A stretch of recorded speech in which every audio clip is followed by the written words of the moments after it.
All right, I think we have given enough time. Let me go ahead and share my screen so we can get started. All right, I think we have given enough time. Let me go ahead. Hold on. Share my. There you go. Can everyone see my screen? Yes, we can. Okay, beautiful. All right. All right. Beautiful, beautiful. So in tonight's session, we are talking about acquiring your first multifamily property and then scaling to 10 doors in 12 months. I am your host, Miss Nikki Balogun, and I am the owner and broker of Platinum Key Realty. We have been serving customers all across Central Florida and in Georgia for over 20 years. So, with those knowledge and different scenarios that I have experienced, not only for myself, but for the people that I've served, I want to share that knowledge with you today because I'm helping somebody develop some cash flow, some passive cash flow that you can use in your life right now, and something that you can pass on to your children. Building that generational wealth is important to many of us because we know that it is a good thing to leave an inheritance to our children. So, we're going to talk about why multifamily. We have different types of real estate. We have single family, that's like a house by itself, it's separate. We have townhomes, those are normally attached and they come in a row. We have condos, we have co ops, we have different things, different types of properties. But a multifamily property, we're going to talk about why multifamily properties is a good thing to own. We're going to talk about your first deal. So, if everyone does not currently own investment real estate, we're going to talk about your first deal, what that looks like. And then we're going to talk about how to scale, some strategies to scale up to 10 doors. There's going to be a 12-month roadmap. So, if you have your pens and papers, it will be good. You can also do screenshots and you can save it for another time. And then we're going to round up with some tools and some resources. Okay? So let's get into it. Why multifamily? It's a diversified income. There's multiple tenants, so that reduces your vacancy risk. All right? Now, picture a multifamily property. In this picture, it shows you like a building. You can have 2 units and from 2 units up. The 2 units is referred to as a duplex, triplex, fourplex, quadruplex, and then it goes on and on.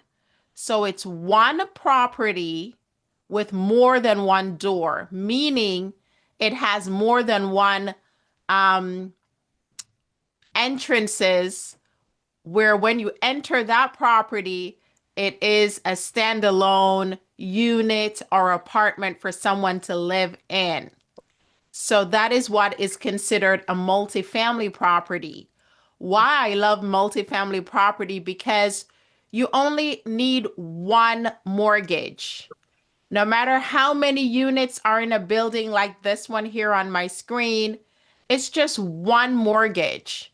And in that one mortgage, you're having multiple units that you can rent to different families and you can collect rent. So picture one single family house or condo. You can only rent that one place to one family. Only one family can live there. You can only collect one rent per month, and you're still paying one mortgage. But if you have a multifamily property, you're still paying one mortgage, but you're having multiple checks, multiple rental income coming in every single month. All right. So there's a lower cost per door to maintain these types of property because it's all together in one building. So whatever you'll be doing for a single family home, for example, if you're fixing the roof, if you're doing the landscape, it's still the same thing. It's still just one roof. It's still just one landscape. But yes, you're collecting multiple checks. All right. It's a faster portfolio to grow. You keep on acquiring units. It's much easier once you already have your multifamily property. And of course, there are tax benefits and savings for owning these types of properties. So step one is to assess your readiness. Assess your readiness. Define financial goals, cash flow versus appreciation. All right. What this means is when you're looking to buy any form of investment property, you have to think about your end goal. We titled this one, If You're Struggling with Cash Flow, right? This is a solution for someone who's looking for cash flow. But in general, when you're looking to buy investment property, you have to figure out if you're looking at cash flow. That means after you have paid all your expenses associated with the property, there is money left over for you to put in your pocket. That's cash flow.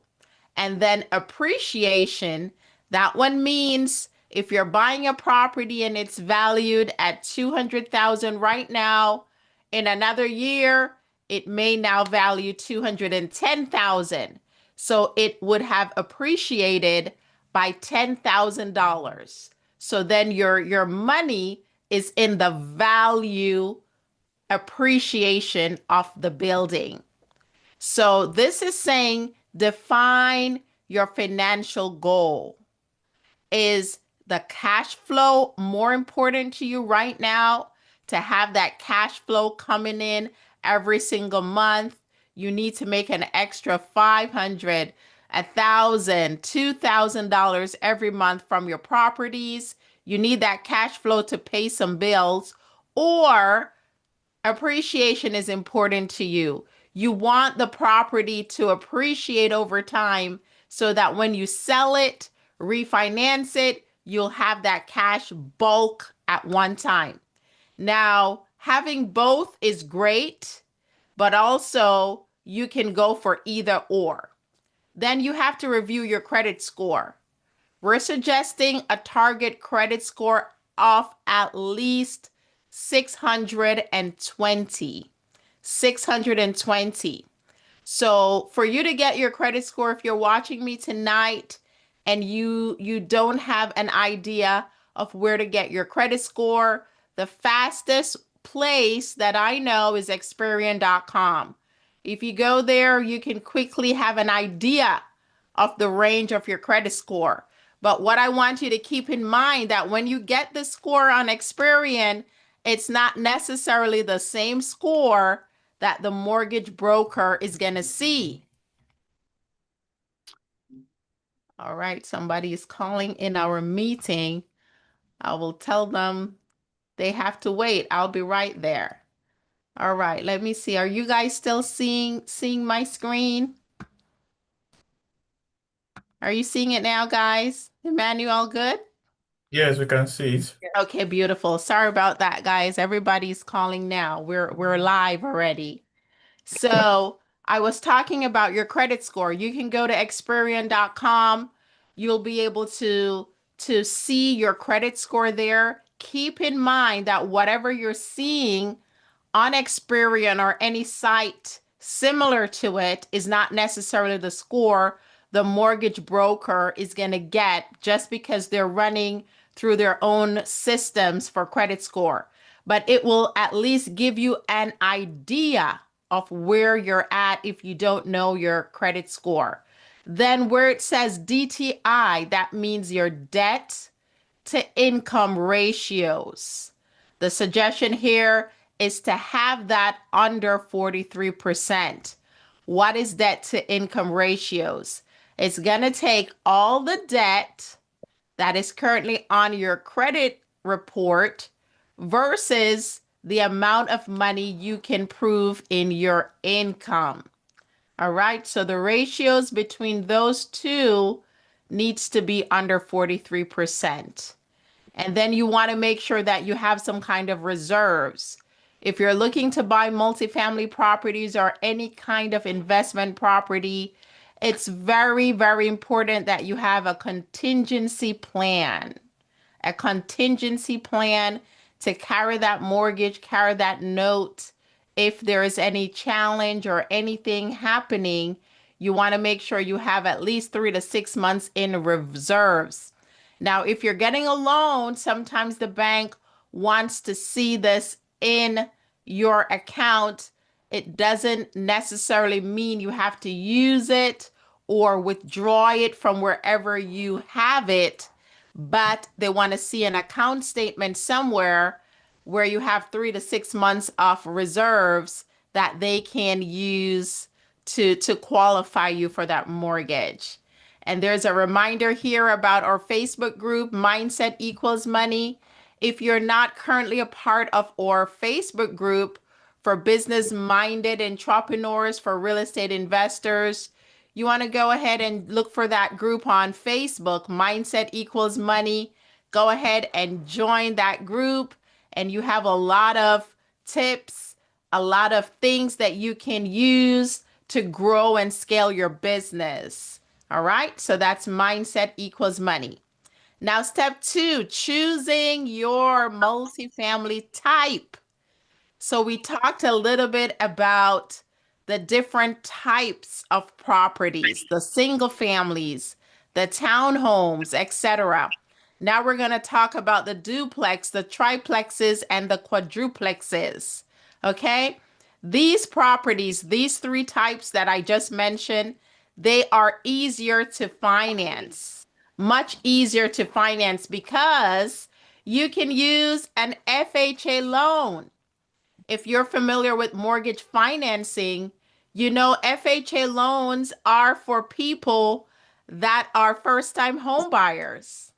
So if you currently don't own a property or you have owned a property previously, you may be able to qualify for an FHA loan for your multifamily property. Now, FHA loans are great because you can put down only 3%. Can you imagine owning a multifamily property with only 3% down? That is awesome.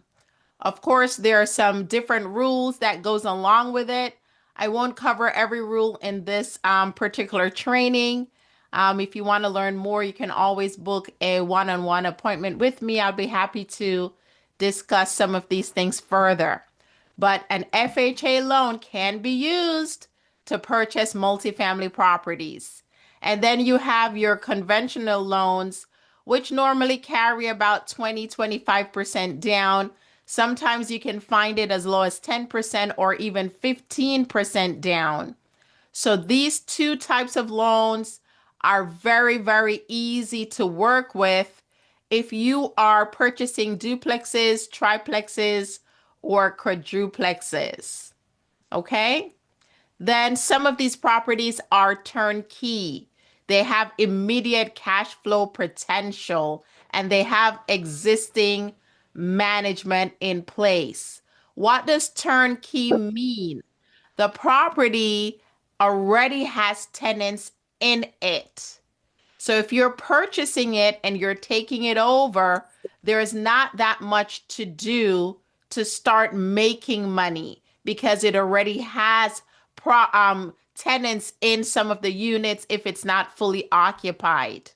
Now, larger complexes, 5 or more units, require a commercial loan. It does have higher down payments, but there are so many things you can do if you are ready to take the plunge and buy properties with 5 or more units. I would suggest here that you can go to our YouTube channel or Platinum Q Realty YouTube channel, and you can look up how to start your limited liability company, how to get that registered, and then use it to acquire funding to purchase real estate. We have done those types of training before. So go to our YouTube channel, Platinum Q Realty, and you'll be able to find trainings on how to do that so you can have larger deposits. You can have larger deposits and be able to acquire 5 or more units. All right? Now you have, let me see, it says owner occupied house hack. Okay. So it still wants me to tell you a little bit about that FHA loan. Now, for multifamily properties, if you are doing a duplex, a triplex, or a quadruplex, and you don't own any real estate, right? And this is your first property, and you're looking to buy a multifamily property, the hack is you approach it as if you're buying your primary residence using that FHA loan with that 3.5% down payment. So you will live in one of the units, and that will be your primary house. And then you can rent all the other units out, and you'll collect that income. The great thing about this is those units, if they're currently rented at the time that you're buying the property, those income will go towards your income in qualifying for that property. Isn't that an awesome hack? So if you have no property, what I do for my children that are young adults, for them coming up, if they want to go buy a house, I'm highly, highly suggesting that they use this hack in purchasing their first property. So there you go. That's your gem for tonight. One of your gems. So step 3, doing the market and neighborhood analysis. Okay? Doing the market and neighborhood analysis. It's so very important that when you're jumping into this game of real estate investing, you learn how to use your tools and you learn how to do research. You want to know how to look up rental rates. Okay? So what I would do is go to like Zillow or one of these sites where, rental properties, apartments are listed for rent. Check out the zip code. Check out the neighborhood that you're looking to purchase in to see what they're asking for rent. And then you should be able to see how much those units actually rented for. So you have an idea of what the rental rate is. Then you want to check out the vacancy. You can find vacancy by looking at how long a property in that particular zip code or area has been sitting for rent on whatever site you're looking at. You can also call your real estate professional and you can ask, what is the vacancy rate for such and such an area or zip code? But if you want to do it yourself, just go on to any of these sites that has rental properties and look there. How long this property was listed on this day and it's still showing active. And I've seen 3 or 4 units like that. So you kind of have an idea of how long it takes to rent a property. You kind of have an idea of these types of things. Then you want to look into the job growth. You want to see what is coming to the area. Is there any major employment coming to the area? And what's the demographics in terms of family structure, in terms of income structure for this particular neighborhood? Then it has tools like the MLS, which the realtors and the real estate agents use. It says LoopNet. You have Zillow, Realtor.com, all these different types of sites that can give you a lot of data in regards to the property you're trying to buy, the neighborhood, and what's going on. Then it tells you here you want to do a 1 mile, 3 mile, and a 5 mile radius, okay, around your property. So when you look at it on the map, you want to go out a mile, 3 miles, 5 miles to see what's going on. All of these things will affect your property's cash flow, and it will affect the appreciation. So take some time to get that research done. Now, step 4, financing your first property. Show me the money, honey. Where is the money for me to buy all these amazing properties that I'm looking at? So it tells us the conventional loans range from about 25% down payment. FHA, is 3.5% down. Then VA, the VA loan for the veterans is 0% down. So if you're a veteran, you can buy your multifamily with the same hack I showed, being using it as your primary residence, one of the units, and you can buy it 0% down as a veteran. Then you have hard money lending. So hard money lending is you have money brokers that lend money to purchase real estate. The interest rates are a little bit higher than usual, and they do carry points, but these loans are mostly for short-term projects. It's not recommended for a long-term project. It's a short-term project. So hard money loans are also available. Okay. So your tip here is to secure your pre-approval with an investment savvy lender. So if you currently don't have one, we do have our in-house lenders that works with our investors. So if you need a referral, we'll be happy to refer you to one of our preferred lenders. All right. Then we're going to step 5. Hopefully everybody's tracking. Step 5, you will have the opportunity to ask some questions at the end. So if you have a question, just jot it down so I can do my best to answer those questions. So we're going to do due diligence and underwriting. Okay? Due diligence and underwriting. So we're going to work on the financials, verifying your income and expenses, reviewing the rent roll, and examining the pro forma. Okay? So when you're looking to buy a multifamily property, what it's telling you here, you got to examine the financials. So if the previous owner has any accounting software they're using where they can generate these kinds of reports for you, if they're using a property management company, that company can give you these types of reports.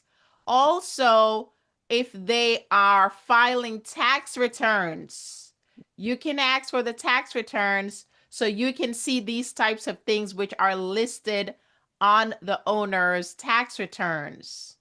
Then we get into the physical inspection. Highly, highly, highly suggest that you hire a qualified home inspector, someone who knows what they're doing, someone who has the time to go through every piece of that building to let you know if there's anything going on that is of concern. So this is not a step that you should go cheap on or try to eliminate or say, I will check the building myself, unless you're very qualified to do this. And then you want to build budgeted repairs. So these types of things you can negotiate it in your offer, or if you're doing an as-is deal, you want to be able to have an idea of what these things are going to cost you, because you would have to take care of it after the transaction closes. Then I have legal review. All right. So here in Florida, we do use title companies. We don't use real estate attorneys as most states. In Georgia, we do use a real estate attorney. Whatever state you are currently in, find out how it works and who is there to check the title, the zonings, and making sure that the property is in compliance.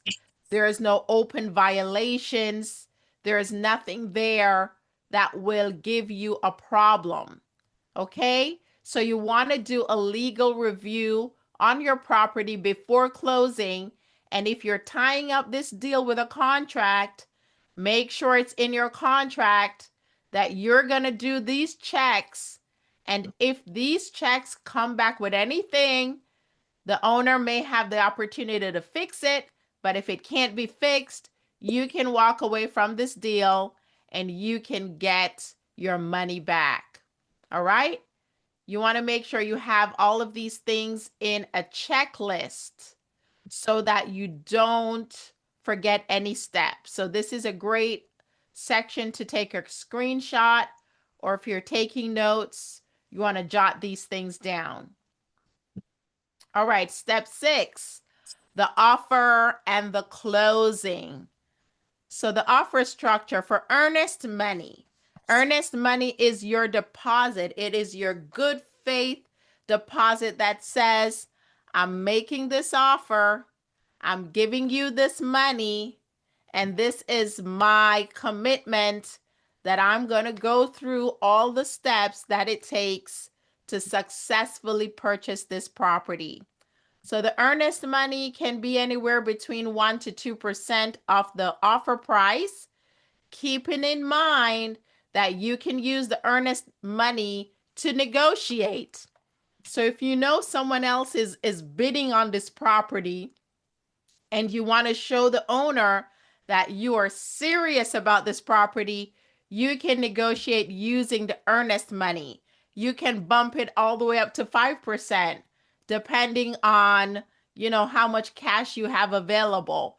If you put 5% down, believe me, that seller is going to know that this person is serious. Now, keep in mind, for your earnest money, you want to make sure in your contract, all the things we mentioned are there. The contingencies are there, because if you don't have them there, you run a very big risk of losing your earnest money deposit. Then it speaks about inspections and financing contingencies. So your contracts can be contingent upon that inspection, contingent upon financing. Now, if you're writing an offer without contingency, you want to make sure that some of these things are absolute. So you can use contingencies to negotiate your contracts, to make your contracts a little bit more appealing if you're trying to, make your offer stand out. Now, negotiation tips. It says leverage inspection findings and flexible closing dates. So it's giving you some additional tips here. So inspection findings you can use to leverage. So if the inspector comes back and there are several things that's happening with the property, you can definitely use it to negotiate.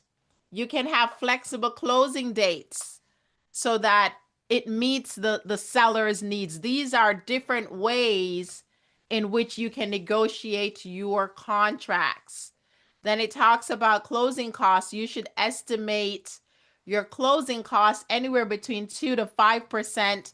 I will take it all the way up to 6% of your purchase price. You want to estimate your closing costs somewhere in that range so that when you're getting ready to close on this property, you have enough cash to close. All right? So let's go over the things that you need. You're going to need money for your down payment, your deposit. You're going to need money, upfront money, for your inspection. And then if you're doing an appraisal for your mortgage, you're going to need money to pay for that appraisal upfront. So that's earnest money deposit, that's your home inspection, and your appraisal. Then the fourth thing, you're going to need money for your closing costs. So the closing costs are the hard costs if you're purchasing this property with a mortgage, plus any kind of taxes, insurance, different things that are customary when buying real estate. Then you're going to have, if you have a loan that carries additional down payment, remember we're only offering 1 to 2%. Say you did an FHA loan, it's 3.5%. That extra 1.5%, you would need to have it at closing to go with your closing costs, right? If any of these things are not clear, remember you can always book a complimentary call with me for about 15 minutes, and I'll be able to explain any of these terms in details with you. I'll share that link towards the end of the presentation. Now it talks about post-closing, right? It talks about securing insurance, different types of insurance to cover multifamily properties. This insurance is different from title insurance, and it's different from property insurance. You have general liability insurance, all these other types of insurance that is recommended if you have a multifamily property. And then you can open a bank account for this specific piece of real estate. Now, step 7, property management foundations. So now you know if you have a multifamily property, you're going to have tenants, and you have to learn how to take care of your tenants. So it starts off by talking about the inspection protocol and your checklists. And one of the things on these checklists is your tenant screening. So you want to make sure that you have a platform that runs credit checks, criminal checks, income verification. These types of things are handled in your tenant screening. So Zillow and TransUnion, all these platforms have tools for independent landlords to be able to screen their tenants. And I think we do have a property management playbook. I don't know if Emmanuel is there. You can drop the link somewhere, maybe in the chat, so they can pick up a copy of the property management playbook, which goes over some of these things and helps you to learn how to manage the property by yourself. So if you don't want to hire someone to do it for you, you can pick up this property management playbook that I wrote to be able to teach you how to manage your property on your own. Then you think about rent collections. How will you collect the rent? Are you going to do it the old-fashioned way? Go around and collect? Are you going to let them Zelle you, or you're going to get fancy and get an online portal so that you can automatically withdraw the rent or charge that card, however it is? Then you want to think about maintenance. Yes. If the toilet is broken, what's going to happen? If these things are going on, what's going to happen? So there's platforms called Buildium. That's what we use in our property management business to be able to manage the workflow. Okay. So if you're currently looking to buy investment property or you already own, we do also have a full service property management department, and Emmanuel can drop that link as well. So if managing your property on your own is a little bit scary, you can let the professionals take care of it. So you can drop the link to the website and you can take a look at that as well. All right, so here we go. Strategy number 1. We're getting into it now. I'm excited. I wish I had some music. I'm excited. Strategy number 1. Remember, we're talking about getting 10 doors in 12 months. How to do it. We covered all the foundational stuff. Now we're getting into the strategies to acquire these properties. All right, strategy number 1. It's called the BRRRR method. Buy, renovate, rent, refinance, repeat. So you buy that first piece of real estate, you renovate it, you rent it out, you refinance it, and then you repeat. So that's the first strategy. You leverage your equity. You do a cash out refinance when everything is stabilized, and then you're able to acquire the next property. The next property. So that's the BRRRR method. Number 2, it's talking about partnerships and syndications. So remember that the first one, you did a cash out refinance. The industry term is cash out refi. So you did that. This one now is telling you you can partner with somebody with capital to be able to buy more doors. So you're going to negotiate the splits, right? You're going to be able to negotiate the splits. How are you going to split it with whomever is giving you the money? Since you're doing all the hard work, maybe you want to take the bigger cut. That's my suggestion. And then the person that's bringing the money, they take the smaller cut, but that's totally up to you. So you can raise equity also, and you can get sponsorship. So you can have a group of people come together and you guys can put money together and say, this is what we're going to do. This is what we're going to have. Okay? So you can take a screenshot of this, and let's go over to strategy number 3. So this one is called a 1031 tax exchange. So a 1031 tax exchange is a nice little secret. Once you have a property that you want to sell and you want to transfer the proceeds from that property tax-free into a bigger property. So this is called a 1031 tax exchange. You can take a screenshot or you could write that down as strategy number 3 so you can learn more about a 1031 tax exchange. The next one is creative and private financing.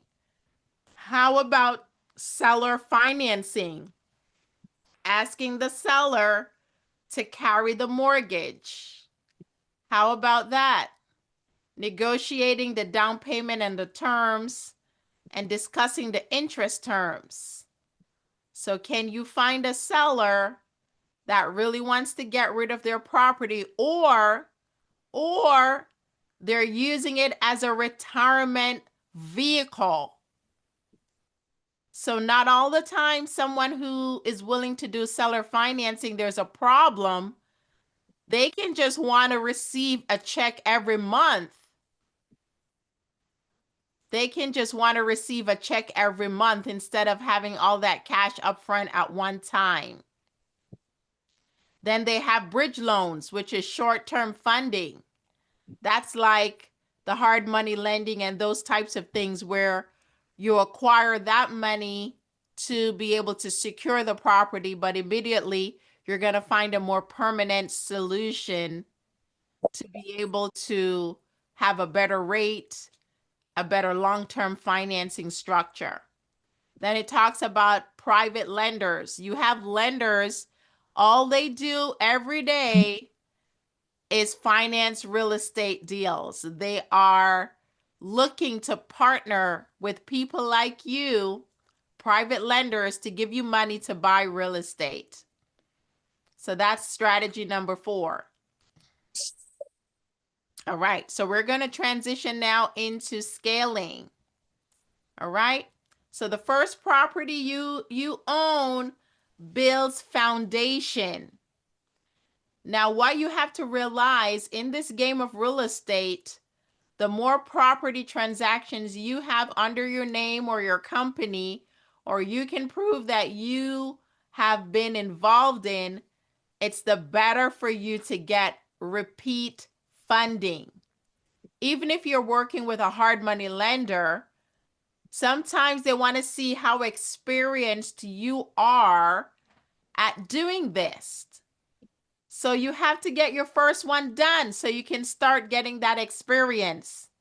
And the experience helps you because they will lower the interest rate. They will even lower the down payment required because now they see you know what you are doing. So get started with your first piece of property. It's very, very important. Okay? All right, let's get into this a little bit more. Let's go a little deeper. It says building a deal pipeline and systems. All right? So finding the deal. How do you find the deal? It's talking about looking for off-market properties and sending them a letter. Where it says direct mail it's just sending them a letter, reaching out to them. I remember when I used to do a lot of land. I used to invest in vacant land a lot.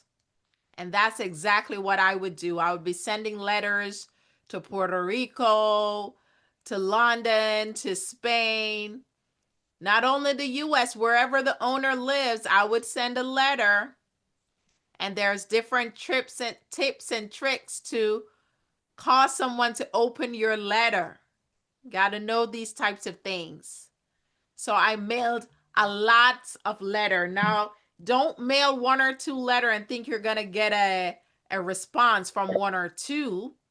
No. You have to consistently mail letters. So I would be doing like 500 letters a month. Different things like that. 500 letters consistently a month to be getting deals. Then other wholesalers. So like us here where I live in Central Florida, we do have local real estate investment groups. So you go there, you mix and mingle, and you say, hey, dude, what's going on? What's for sale? Anybody have any deals that they need help with or they're looking for someone to take over? So other wholesalers are good to be able to find other deals. Then RIAs are just other organizations where you can become a part of to get deals, real estate deals. Then it talks again about the underwriting process, being able to have your templates of how you're going to analyze your deal to make sure you don't lose money. Who wants to invest in real estate and lose money? We're here to make money, not lose money. So you have to make sure you have all your checklists, your spreadsheets, if you're using a software, to be able to plug your numbers in and get the results to see, is this a good deal? And please don't buy anything based off your emotion. Oh, I just feel it in my gut. I feel it. No. Numbers don't lie and numbers don't have emotions. So you want to make sure that you are doing the numbers and you are executing based off the numbers, not off your feeling or emotion. Okay? Then it talks about your contact management system. If you are going to have 10 doors in 12 months, you have to be operating like a professional, guys. You have to take it to the next level. You got to have a database of people that you're going to follow up with in terms of, okay, this person said they want to sell their property, but they're not quite ready right now. I'll give them 3 months, 6 months, and I'll follow up. And if you have a system that follows up for you, that's a great idea. So that's a contact management system. We use Go High Level.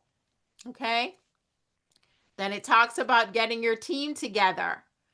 Who is your attorney or your title company? Who is your home inspector? Who is your mortgage person? Who is your real estate person? You got to have a team. And if you need any repairs, who is your electrician? Who is your plumber? Who is your contractor? Different types of things. You want to make sure that you have your team together. Now, here is the 12-month roadmap. If I were you, I'd be screenshotting this right now. It says the first month to 2 month is your first acquisition. It even tells you set up your LLC, get the pre-approval, and close on your duplex. So that's 2 doors. Then in month 3 to 4, you use the BRRRR cycle. Renovate, lease, refinance the first property. So that's this up here. You're going to do that. And then you're going to cash out. And then you're going to come here month 5 to 6. And you're going to get the next acquisition. And you're going to deploy the refinance proceeds into this deal. Then 7 to 8, month 7 to 8, you're going to do some equity raising. You're going to pitch partners and secure some crowd financing, get together some people, because now you have a track record. You have three properties under your belt, whether they're duplexes, triplexes, however you did it. You have a few doors under your belt. So you can say, hey, look what I've done so far. Do you want to partner with me? Do you want me to show you how to have some cash flow? Then in months 9 to 10, you're going to get some more deals because now you raised some more down payments. And then in month 11, it says you're going to do 5 to 9 doors. And you're going to use a mix of financing, grants, and private debt. Okay, I hope you're taking a screenshot or you're writing this down. And in month 12, you're going to get the 10 door, your final closing, your portfolio review, and your matrix. So there you go. So that's the 12-month roadmap to getting 10 doors. And guys, the biggest hurdle is just to start. The biggest hurdle is going to start. Remember, when you're getting this first property, there's many ways you can do it. You can buy your first property, as we said, with an FHA loan. If you can come up with an idea to use one of those units as your primary residence.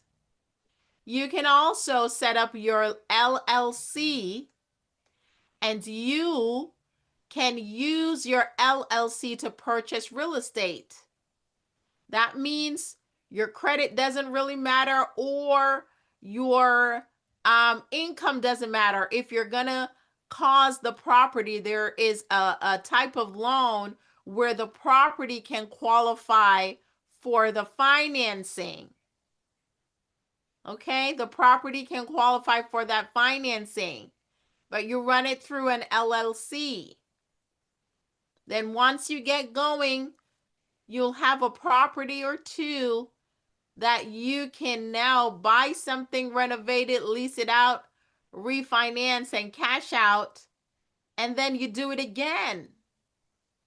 And that's how you start. And once you have the proof, I've started, I've been successful, believe you me, it's going to be so easy to get partners to be able to put hands together with you so you can start buying more doors.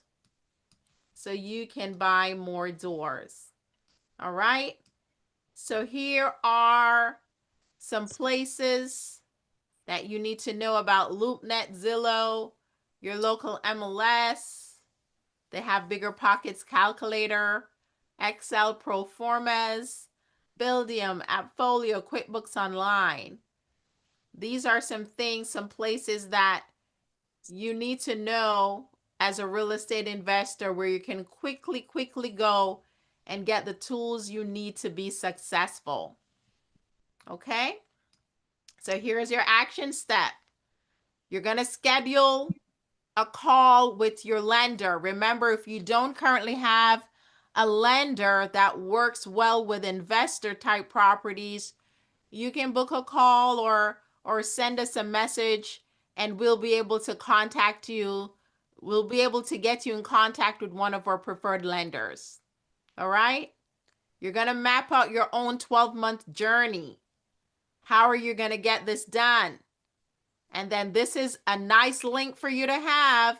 If you want to book a one-on-one complimentary with me at any time, it's calendly.com/Nikki Balogun. You can go ahead there and write that link down, book a strategy call. Make sure you have your questions together so we can go through it together and I can give you some insights. Then if you are not a part of our Facebook group, it's here again, Mindset Equals Money. I'm telling you, we're dropping gems in that group and you should be a part of it so you can grow and scale your business. All right. And as I round up tonight, for those who are in the business of becoming that successful entrepreneur, whatever it is you want to do, we have our 4-week coaching program coming up on August 7th. And if you go to Mindset Equal Money, you'll be able to learn more about this coaching program, become a part of it. It's going to be a 4-week coaching program. We're going to meet once a week on Zoom. You'll be able to get your toolkit workbook and we'll work through it together. So whatever you want to do, if you have a product, if you have an idea, if you have a dream that you want to get that thing up and running, you want to see it come to pass, you want to look at it and say, this is what I have created. It happened. I'm telling you, this program is for you. MindsetEqualMoney.com. So I think that's it for tonight's program. We have successfully concluded, and I see a lot of things in the chat here. Let me see if I can go back and get some questions. Let me put on my glasses so I can see very well. Okay. Then Clive said, what sort of credit or other reports are run on a brand new LLC without the benefit of being established? So Clive, for your question is, when you're using your LLC to purchase, they're not going to run a credit check on the business per se. What they're going to do is, if you're talking about using your LLC to buy the property, they are going to use the property itself to qualify for that loan. If you're talking about just having your LLC where you can use that LLC to get funding and then you have the cash to be able to go forward. Emmanuel, I think you're still there. Drop the link for Clive to get the bundle, the credit bundle. I think it's newdaybundle.com. And so we do have a workbook for LLCs. If you want to go ahead and fund your LLC, I think I have a copy here of it. Let me see. It's here. So this is what it looks like. It's a very, very thick workbook about funding your LLC. So this will guide you through how to structure it if you don't already have one, and all the steps that it's going to take for you to build up that LLC so you can really get some good funding with it. Very good, very well written, and all the research and all the links are there. So you can check the chat, Clive, to be able to access that. Sure, thank you. So you're saying once you have an LLC, you can use that to purchase a property, even though it's a brand new LLC, as long as the numbers work for that property. Yeah, so there's a particular loan that goes to purchasing properties with your LLC where they use the property itself to qualify for the loan. So if you have a good mortgage broker that works with investors, you can ask them about it. If not, you can use one of ours. Okay, Okay? okay, Yes. And then if you want to build up your LLC, and you can do it by yourself, it's not hard. You don't Right. have to pay anybody to do it. Just get the workbook and follow the workbook. And it will Okay. tell you step by step how to do, so you can get hundreds of thousands of dollars with your LLC. Okay, thank you. Okay? That's gonna be in the chat? In the chat, The let me link? see if Emmanuel dropped it. Emmanuel, did you drop it yet? I think it's newdaybundle.com. All right, I think that one is it. newdaybundle.com. That's to Thank get you. that book. Wonderful. All right, ladies and gentlemen, I think that's it. If you want to book the one-on-one, you go to calendly.com/Nikki, Nikki, Balogun, Balogun. You can go there and book a call free. I'd be happy to answer any question you have, anything that I can do to help you grow and get to the next level. I really love doing this. I enjoy it. I don't mind. Just schedule it. Just make sure you have your questions together so that we can get to it and I can get you the help you're looking for. Every single month, we do some type of training like this. It's our monthly grow event. The link to register is always the same, platinumkeyevents.com. Go ahead, make sure you subscribe to our social media platforms and check us online. And if you have any questions, reach out. Until next month. Bless you, everybody. Have a wonderful night. Thank you. Bye, everybody. Thank you. Thank you. Bye-bye. Bye-bye.